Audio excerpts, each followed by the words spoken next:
The night shift had settled into its usual rhythm when the first contraction hit her. It came sharp and sudden, stealing the breath from the pregnant woman as she clutched the railing near the emergency stairwell. The elevators were down, an electrical fault that had plunged half the hospital into backup power, and the corridors buzzed with controlled chaos. Alarms chimed softly, nurses moved quickly, and somewhere a baby cried. She had been walking slowly, insisting she was fine, until the pain bent her in half and forced a cry from her lips. A nurse heard it. He was young, his scrubs slightly rumpled from hours on his feet, his badge reading simply, Adam. He reached her just as another contraction surged, saw the fear in her eyes, the way she tried to smile through it. She explained between gasps that labor had started early, that her room was upstairs, and that the elevators weren't working. 200 stairs might as well have been a mountain. Adam didn't hesitate. He assessed her quickly, spoke calmly, grounding her with his voice. When she shook her head and whispered that she couldn't make it, he crouched in front of her and offered his back. She protested weakly, embarrassed, but another contraction erased her resistance. He lifted her with practiced strength, one arm under her knees, the other supporting her back, and started up the stairwell. Each step was a test. The stairwell smelled of disinfectant and metal, the echo of his shoes marking time. He counted her breaths during contractions, told her stories to distract her when the pain ebbed, joked about how stair workouts were supposed to be optional. Sweat beaded on his forehead. His arms trembled. He paused at landings, careful not to jostle her, murmuring reassurances that felt as solid as the concrete walls around them. She noticed things through the haze of pain, the way he never complained, the way he checked her face constantly, the way his voice softened when she whimpered. She told him she was sorry, that she didn't want to be a burden. He laughed gently and said this was the job, that tonight she was the most important patient in the building. She didn't tell him her name. She didn't tell him anything else either. Halfway up, the contractions grew closer together. Adam adjusted his grip, asked for permission before changing pace, and coordinated with another nurse over the radio to have a delivery team ready. When they reached the final flight, his legs burned and his lungs begged for mercy, but he didn't slow. He carried her into the ward like she was something precious, lowering her onto the bed with reverence, hands steady despite the exhaustion coursing through him. The delivery was fast and fierce. Adam stayed until the obstetrician arrived, then lingered near the door, ready if needed. When the baby finally cried, the sound cut through the tension like light. Relief washed over everyone. Adam smiled, nodded to the team, and slipped away, already thinking about the next call bell, the next patient who needed him. The next morning, the hospital gathered in the atrium. Rumors had spread about a nurse who carried a woman up 200 stairs during active labor.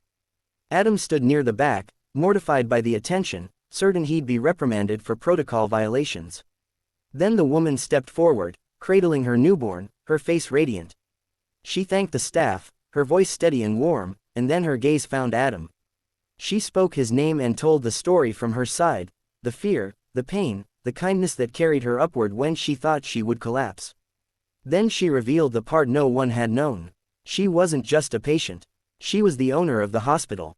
Silence fell, then applause thundered. Adam's ears rang as realization dawned. She smiled at him, not as an executive, but as a mother who had been helped when it mattered most. Later that day, policies changed, elevators were prioritized for repair, and Adam was called into an office, not for discipline, but for gratitude. And when he returned to the ward, he did what he always did, answered the next call, unaware that sometimes, the people we lift are the ones who lift us all. The days after the birth unfolded with a quiet intensity that Adam hadn't expected. He returned to his shifts trying to disappear into routine, but routine no longer felt the same. Colleagues looked at him differently now, some with admiration, others with curiosity, yet he treated every patient with the same steady calm, refusing special attention. He told himself that carrying a woman up 200 stairs was just another moment in a long night of care, but the memory followed him, especially when he passed the stairwell and felt his legs ache in remembrance. The woman, whose name he learned was Eleanor Hale, recovered quickly. She stayed in a private suite, but she insisted on rounds like any other patient. When Adam was assigned to her wing, his pulse spiked. She greeted him warmly, thanked him again, and asked about his family, his training, his long nights. There was no condescension in her questions, only genuine interest. He answered honestly, surprised by how easy it was to speak with her. Before he left, She told him she hoped to see him again, not as a patient, but as someone invested in the hospital's future. A week later, Adam received an email requesting his presence at a meeting with the executive board. His stomach knotted. He wore his cleanest scrubs and sat at the edge of a long table that gleamed under fluorescent lights. Eleanor entered last, the room shifting subtly as everyone stood. She asked Adam to tell the story himself, not for praise, she said, but for understanding. He spoke plainly, about the elevator outage, the choice to carry, the fear of doing harm versus the certainty of doing nothing. When he finished, the room was quiet. Eleanor leaned forward and asked a simple question: what would make it easier for nurses to do the right thing? Adam hesitated, then spoke about understaffing on night shifts, delayed maintenance, the fear of punishment when improvisation was necessary.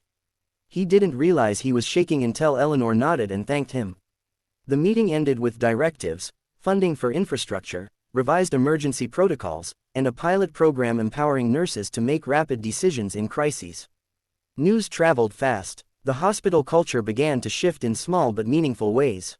Maintenance requests were answered faster. Night shifts gained additional hands. Training sessions emphasized judgment and compassion alongside rules. Adam felt a cautious hope grow, tempered by the knowledge that change is fragile. He returned to his patients with renewed focus, determined to honor the trust placed in him. Then came the letter. Eleanor invited Adam to her office, not for ceremony, but for conversation. She spoke about leadership learned the hard way, about how vulnerability had taught her what reports never could. She offered him a scholarship to advance his education and a role in the hospital's clinical advisory council, if he wanted it. Adam felt the weight of the offer. He thought of the stairs, the burn in his legs, the steadying breaths he'd counted. He accepted, on one condition: that his voice be used to amplify those who rarely got heard. Months passed. The baby thrived. Eleanor returned to work, often walking the floors, stopping to listen. Adam balanced his shifts with studies and meetings, learning to translate bedside realities into policy language without losing their heart. He still took the stairs sometimes, not out of necessity, but as a reminder. On one such climb, he passed a pregnant woman walking comfortably, an elevator humming nearby, and smiled. On the anniversary of that night, the hospital held a quiet dedication, not to a person, but to a principle. Care first. Adam stood beside Eleanor, neither of them seeking the spotlight. When the applause faded, she thanked him again, softly. He replied that he'd only carried her part of the way. The rest, he said, she carried herself. The changes that began quietly soon reached beyond the hospital walls. Adam noticed it first in the small things: patients who waited less, nurses who spoke up without fear, administrators who listened instead of deflected. The advisory council meetings grew livelier, grounded in real stories rather than abstract numbers. Adam brought voices with him, notes from night shift nurses, concerns from aides, ideas from interns, and watched as those voices shaped decisions. It was unfamiliar territory, standing between the bedside and the boardroom, but he learned to walk it with the same steadiness he used on long nights. Eleanor proved relentless in her follow-through. She didn't just sign approvals, she showed up. She sat in on simulations, asked to shadow nurses during early mornings, and insisted that leaders experience the realities they governed.